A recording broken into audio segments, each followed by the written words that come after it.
नमस्कार। आज हम अहमदाबाद में जो एयर इंडिया फ्लाइट AI 171 का हादसा हुआ उस पर गहराई से बात कर रहे हैं। हाँ, हमारे पास इस दुर्घटना, इसकी जो शुरुआती जांच चल रही है और इसके क्या असर हुए हैं, उससे जुड़ी कई रिपोर्ट्स हैं। बिल्कुल, और हमारा मकसद है कि इन सब जानकारियों से जो मुख्य बातें निकल कर आ रही हैं, जो जांच की थोड़ी हैरान करने वाली दिशा है और इसके जो बड़े नतीजे हैं उनको समझें। ये वही फ्लाइट थी, एयर इंडिया की AI 171, लंदन गैटविक जा रही थी, बोइंग 7878 ड्रीमलाइनर। तो सबसे पहले हुआ क्या था? तारीख थी 12 जून 2025। हाँ, दोपहर का वक्त था, करीब 1:38। और एयर इंडिया की फ्लाइट लंदन के लिए जैसे ही उड़ी, कुछ ही देर में अहमदाबाद एयरपोर्ट के पास ही वो बीजे मेडिकल कॉलेज के हॉस्टल ब्लॉक पर गिर गई। हाँ, बहुत ही दुखद। ये बोइंग 7878 रजिस्ट्रेशन था VTANB। इसमें 230 यात्री थे और 12 क्रू मेंबर्स। और जो आंकड़े हैं वो तो खैर बहुत ही भयानक है। हाँ, आंकड़े वाकई दिल दहलाने वाले हैं। विमान में 242 लोग थे, उनमें से सिर्फ एक यात्री ही बच पाया, मतलब 241 लोगों की जान चली गई। सिर्फ एक? हाँ, और इतना ही नहीं, जमीन पर भी कम से कम 39 लोगों की मौत हुई और 60 से ज्यादा लोग घायल हुए हैं। ये त्रासदी बहुत बड़े स्केल की है। सही कहा। तो जाहिर है सबके मन में यही सवाल है कि आखिर हुआ कैसे, ये सब जांच कहां तक पहुंची है, और यहीं पर चीजें थोड़ी पेचीदा हो जाती हैं ना। बिल्कुल। देखिए, अभी कोई पुख्ता वजह तो सामने नहीं आई है, ये कहना जल्दबाजी होगी, लेकिन जो शुरुआती जांच है वो एक बहुत ही, कह सकते हैं, अजीब और चिंताजनक चीज की तरफ इशारा कर रही है। वो क्या है? टेक ऑफ के करीब 30 सेकंड बाद ही विमान का रैम एयर टर्बाइन, जिसे RAT कहते हैं, वो खुल गया। 30 सेकंड में RAT? और ये अपने आप में बहुत बड़ा सिग्नल है। 787 जैसे इतने मॉडर्न विमान पर टेक ऑफ की इतनी जल्दी बाद RAT का खुलना, ये बिल्कुल नॉर्मल नहीं है। नहीं, बिल्कुल नहीं। ये तो तभी खुलता है ना जब मतलब सब कुछ फेल हो गया हो, इंजन, बैकअप पावर। एग्जैक्टली।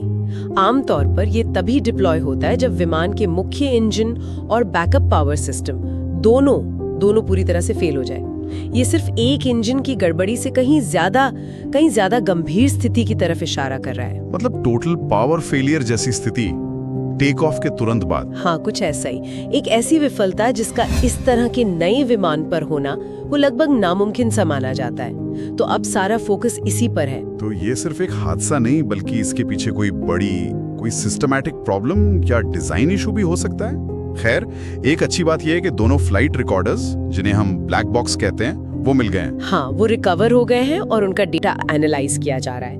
और इस जांच में देखिए कई बड़ी एजेंसियां शामिल हैं। बोइंग खुद, इंजन बनाने वाली GE एरोस्पेस, अच्छा, UK की AAIB, भारत की AAIB यानी एयर एक्सीडेंट्स इन्वेस्टिगेशन ब्यूरो, और हमारी DGCA, director general of civil aviation. इतनी सारी एजेंसीज का एक साथ आना ये दिखाता है कि मामला कितना गंभीर है। मतलब इंटरनेशनल कोऑपरेशन है इसमें। बिल्कुल। ये सिर्फ एक लोकल घटना नहीं है, ये ग्लोबल एविएशन सेफ्टी का सवाल बन गया है। सही कहा।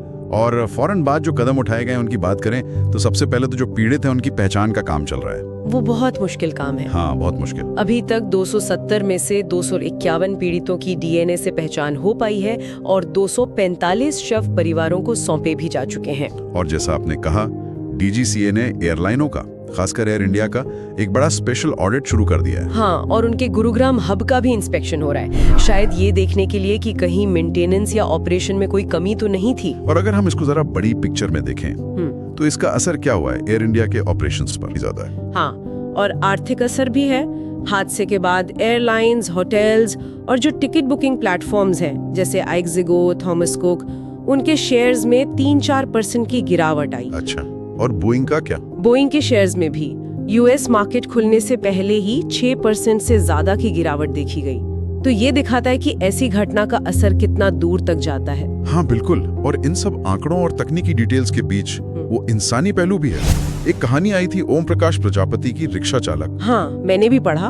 वो दुर्घटना वाली जगह से सिर्फ 30 मीटर दूर थे और वो जो भयानक विस्फोट हुए उनसे बाल बाल बचे। सोचिए जरा, ऐसे कितने लोग होंगे जिन्होंने ये सब देखा या जिन्होंने अपनों को खो दिया।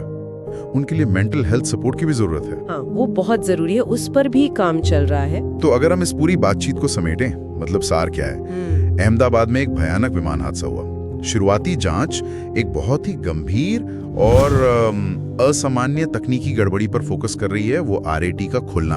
हाँ, जिसके बहुत गहरे मतलब हो सकते हैं। बिल्कुल, और इसका इंसानी और आर्थिक असर बहुत बड़ा है।